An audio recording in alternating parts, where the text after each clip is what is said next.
Well, Sean, former President Trump is back in the spotlight, headed to North Carolina this weekend to speak at their annual Republican Party convention. We're going to have that speech for you live tomorrow night right here on Newsmax TV. Yeah, also, President Biden's economy missing expectations, coming up short by nearly 100,000 jobs in this May jobs report that came out this morning.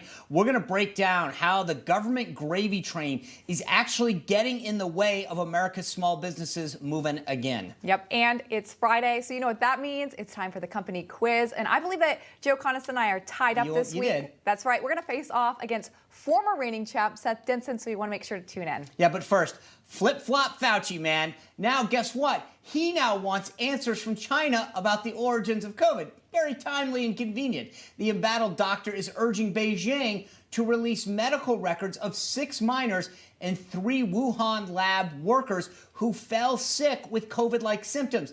Good timing. We could have asked for this a few months ago. The minors had those symptoms in 2012, which means the virus could have existed a lot longer than the world has thought it did.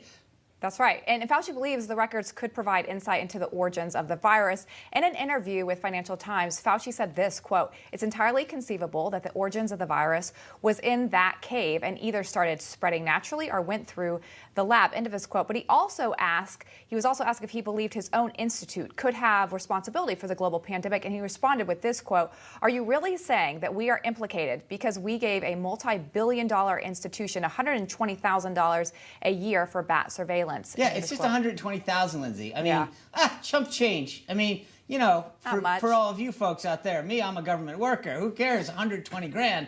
I mean, maybe we are responsible. That's kind of what we want to find out. But we do know, aside from that 120 grand, the Pentagon gave $39 million over 7 years to a charity that funded coronavirus research at that very lab. Your tax dollars at work, folks.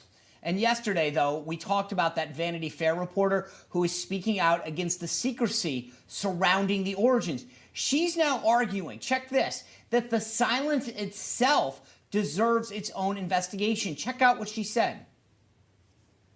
When I investigated the lab leak question and the Wuhan Institute of Virology, there is smoke coming out of every single window. But what happened to the legitimate questions of credible doubters who looked at this fact pattern and said, wait a second, doesn't this deserve an equal investigation?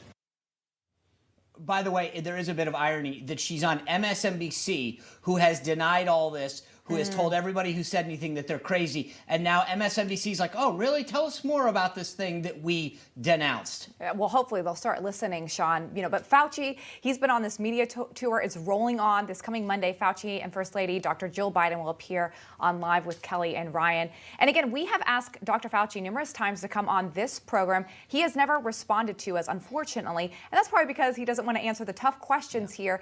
But Sean, do you remember when we had Chinese virologist Li Mingyang on our show last year? She came on in August and September. She told us then that this virus came from a lab. Yeah, it's funny. You know, like I said, these guys are now catching up to what we were talking about last year on this show with people who said it was credible. Yeah. Well, coming up later in the show, we're going to talk to Cheryl Atkinson about her exclusive investigation into the origins of COVID-19. But first, former Trump White House counsel Don McGahn appeared before a closed-door House Judiciary Committee hearing this morning. That's more than 2 years after a Democratic-led panel subpoenaed him for testimony about the Russian investigation and Trump's possible obstruction of justice. Yeah, check this out, though. Only a handful of people were allowed in the room today. No press was allowed, but one of the people who was in that room, one of only 2 Republicans, was Florida Congressman Matt Gaetz. He joins us now exclusively to tell us what took place in that room. Congressman, good to see you. Thanks for having me, Sean. And I know you look back fondly on your own days interacting with the Russia hoax. And here we find ourselves with Israel under attack, with a crisis at our border, with cyber attacks hitting our country. And what are House Democrats focused on? The Russia hoax again. We had former White House counsel Don McGahn. I found particularly persuasive his testimony that he never observed President Trump or any other member of Trump's government commit a crime, engage in any unlawful conduct. There was nothing new, nothing informative in that regard. But I do think the fact that Democrats are bringing back Trump administration officials for questioning shows that in the absence of an agenda that improves quality of life for our fellow Americans, this is going to be their focus, whether it's obstruction of justice or a January 6th commission or the D.C. Attorney General taking some action. There is not going to be a relenting when it comes to the pursuit of Trump by these vicious House Democrats. So you were one of only, I think, 2 Republicans in that room. We're going to have to wait at least, I think, a week before we see a transcript come out of this. Let me ask you this. When that transcript comes out, is there anything that's going to shock us about what Don McGahn said? Did he turn on the president? Did he contradict him? Anything that we're going to be shocked when we see it? To the contrary, Don McGahn, I think, thinks fondly of the president. Of course they had disagreements. When you have a tense environment like that in which you worked, there are personality scuffles, there are differences of opinion on particular subjects, different recollections on particular events. But Don McGahn did not do what Democrats wanted him to do today. That's the headline. Also, I think it was very interesting.